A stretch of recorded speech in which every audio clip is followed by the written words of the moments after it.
Assalamualaikum warahmatullahi wabarakatuh. Perkenalkan, saya Anis Marti Astuti dari UPPJJ Malang dengan NIM 501332702. Di sini saya ingin menyampaikan hasil tugas saya pada TT1 ini, yaitu yang pertama, analisis artikel dengan topik isu sosial politik dan sosial budaya.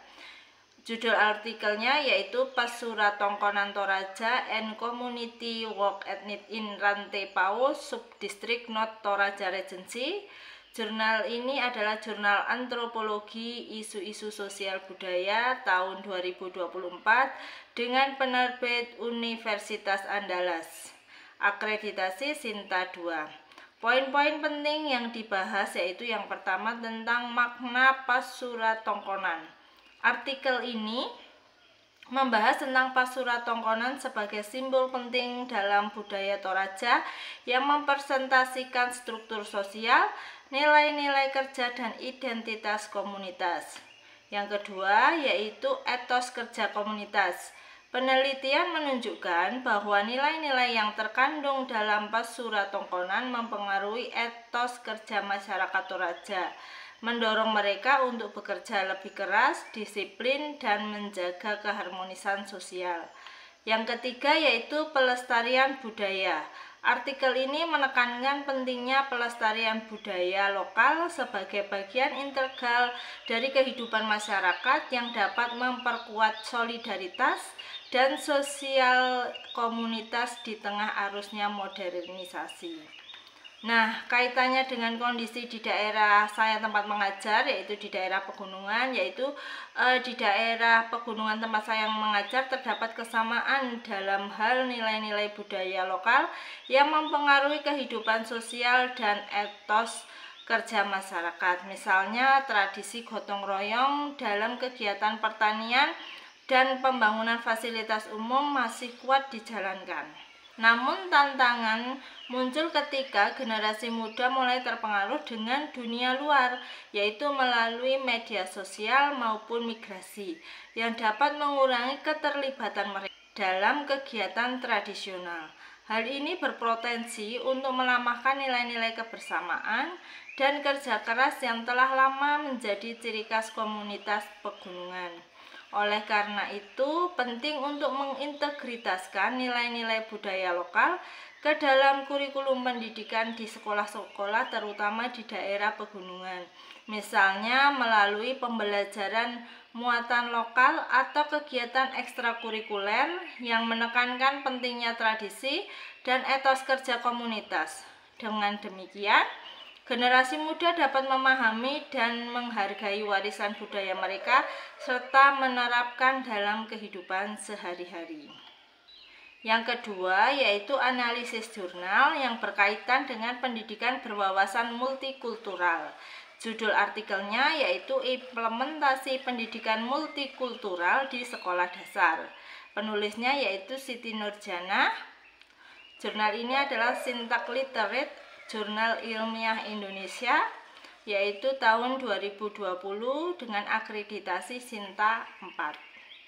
Poin-poin penting yaitu yang pertama, pendekatan terpadu. Artikel ini membahas bagaimana pendidikan multikultural diimplementasikan melalui kegiatan intrakurikuler dan ekstrakurikuler di Sekolah Dasar Jakarta Multicultural School. Pendekatan ini mencakup integrasi nilai-nilai multikultural dan mata pelajaran serta kegiatan di luar kelas. Yang kedua yaitu peran stakeholder sekolah. Kepala sekolah, guru, dan siswa memiliki peran aktif dalam mengembangkan dan menerapkan nilai-nilai multikultural. Mereka bekerja sama untuk menciptakan lingkungan belajar yang inklusif dan menghargai keberagaman. Yang ketiga, pengembangan karakter peserta didik. Implementasi pendidikan multikultural bertujuan untuk membangun karakter peserta didik yang toleran, menghargai perbedaan, dan mampu berinteraksi dengan berbagai latar belakang budaya. Nah, kaitannya dengan kondisi di daerah pegunungan tempat saya bekerja, yaitu masyarakat terdiri dari berbagai suku dan budaya lokal yang kaya akan tradisi dan kearifan lokal. Namun, keberagaman ini belum sepenuhnya terintegrasi dalam sistem formal di sekolah-sekolah setempat. Nah, relevansi dan implementasinya yaitu yang pertama yaitu integrasi nilai lokal dalam kurikulum. Mengadopsi pendekatan seperti yang dijelaskan dalam artikel, sekolah-sekolah di daerah pegunungan dapat mengintegrasikan nilai-nilai budaya lokal ke dalam kurikulum, misalnya melalui pembelajaran muatan lokal atau kegiatan ekstrakurikuler yang menekankan pentingnya tradisi dan nilai-nilai komunitas setempat. Yang kedua yaitu pelatihan guru. Guru-guru perlu diberikan pelatihan tentang pendidikan multikultural agar mereka dapat mengembangkan dan menerapkan strategi pengajaran dan inklusif dan menghargai keberagaman budaya siswa. Yang ketiga yaitu keterlibatan komunitas. Dengan melibatkan tokoh masyarakat dan orang tua dalam kegiatan sekolah dapat memperkuat hubungan antara sekolah dan komunitas, serta memastikan bahwa pendidikan yang diberikan relevan dengan konteks budaya lokal. Implementasi pendidikan multikultural di daerah pegunungan sangat penting untuk membangun lingkungan belajar yang inklusif dan menghargai keberagaman budaya. Dengan mengadopsi pendekatan yang terintegrasi dan melibatkan seluruh stakeholder sekolah. Seperti yang dijelaskan dalam artikel, sekolah-sekolah di daerah pegunungan dapat meningkatkan kualitas pendidikan dan membentuk karakter peserta didik yang toleran dan menghargai perbedaan.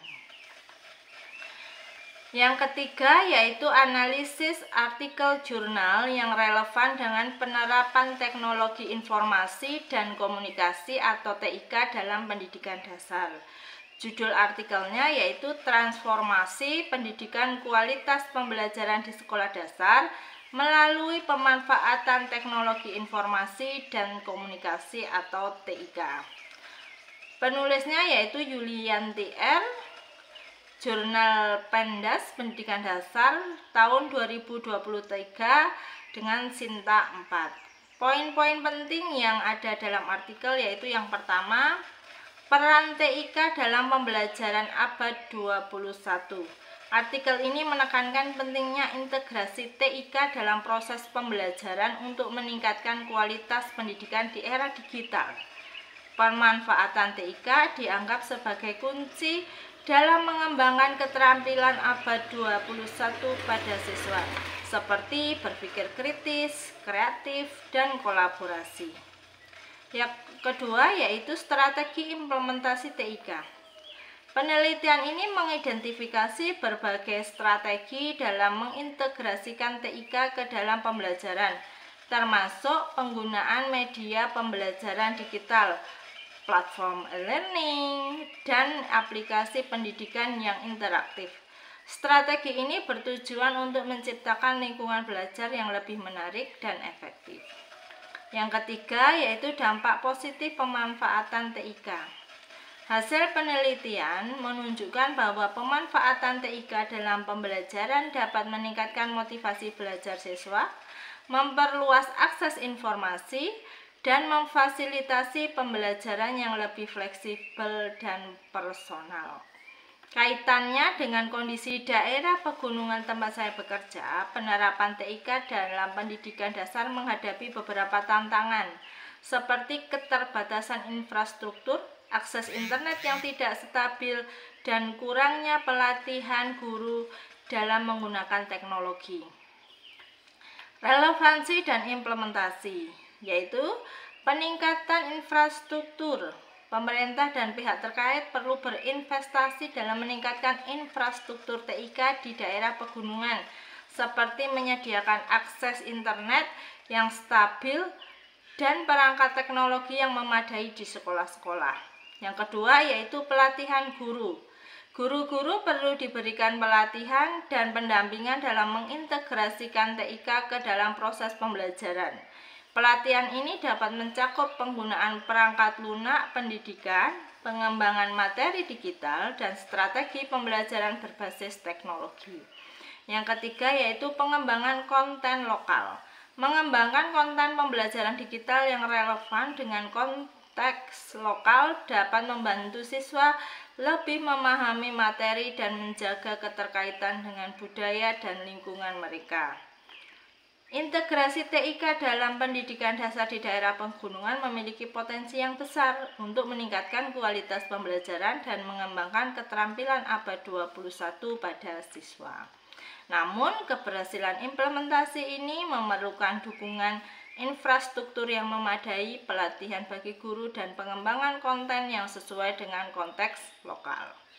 Yang keempat yaitu artikel jurnal internasional berreputasi Scopus. Judulnya yaitu Teknologi Informasi dan Komunikasi pada Pendidikan Dasar, Tinjauan Kritis dan Implikasinya. Penulisnya yaitu tim peneliti, Jurnal Didaktis, Jurnal Pendidikan dan Ilmu Pengetahuan tahun 2023. Poin-poin penting dari artikel yaitu yang pertama, tujuan penelitian. Artikel ini bertujuan untuk meninjau secara kritis implikasi penggunaan TIK dalam pendidikan dasar dengan fokus pada manfaat, hambatan, dan faktor-faktor yang mempengaruhi integrasi TIK dalam proses pembelajaran. Yang kedua, metode penelitian. Penelitian ini menggunakan metode studi literatur dengan menganalisis berbagai jurnal ilmiah dan hasil penelitian terdahulu yang relevan dengan penggunaan TIK dalam pendidikan dasar. Yang ketiga yaitu manfaat integrasi TIK. Integrasi TIK dalam pembelajaran dapat meningkatkan kualitas belajar dan mengajar. TIK memungkinkan penyajian materi dalam bentuk yang lebih konkret sesuai dengan karakteristik perkembangan kognitif siswa sekolah dasar yang berada pada tahap berpikir konkret. Yang keempat, hambatan dan tantangan. Beberapa hambatan dalam penggunaan TIK di pendidikan dasar meliputi kurangnya kepercayaan diri guru dalam menggunakan teknologi, keterbatasan infrastruktur, dan kurangnya dukungan dari pihak sekolah. Yang kelima, faktor keberhasilan. Keberhasilan integrasi TIK dipengaruhi oleh dukungan teknis dari sekolah, pelatihan bagi guru, dan pendekatan pengajaran yang sesuai dengan perkembangan siswa. Demikian untuk tugas 1 dari saya. Kurang lebihnya saya mohon maaf yang sebesar-besarnya. Saya akhiri. Wassalamualaikum warahmatullahi wabarakatuh.